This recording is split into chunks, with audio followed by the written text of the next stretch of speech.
રાજ્યમાં ફરી એકવાર નકલી પોલીસ અધિકારીઓ ઝડપાયા। સુરતમાં પોલીસની ઓળખ આપી સુશીલ તિવારી અને અતુલસિંહ સેંગર નામના બે શખ્સ લોકોને ખોટા કામ કરો છો કહી રૂપિયાની માંગણી કરતા, જો રૂપિયા ન આપવામાં આવે તો ખોટા કેસમાં ફિટ કરી દેવાની ધમકી આપતા એક યુવકને બંને શખ્સે પોલીસનો સ્વાંગ રચી ધમકી આપી રૂપિયાની માંગ કરી। જો કે યુવક તાબે થયો ન હતો અને પોલીસને જાણ કરી, જેથી ગોડાદરા પોલીસે ફરિયાદ નોંધી બંને નકલી પોલીસને ઝડપી પાડ્યા છે।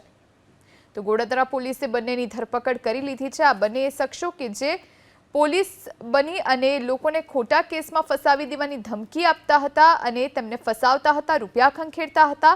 ફરિયાદીએ શંકાના આધારે ગોડાદરા પોલીસમાં ફરિયાદ કરી હતી અને ફરિયાદ નોંધાયા બાદ પોલીસે આ નકલી પોલીસની ધરપકડ કરી। રાજ્યમાં ફરી એકવાર નકલી પોલીસ અધિકારીઓ ઝડપાયા। સુરતમાં પોલીસની ઓળખ આપી સુશીલ તિવારી અને અતુલસિંહ સેંગર નામના બે શખ્સ લોકોને ખોટા કામ કરો છો કહી રૂપિયાની માંગણી કરતા,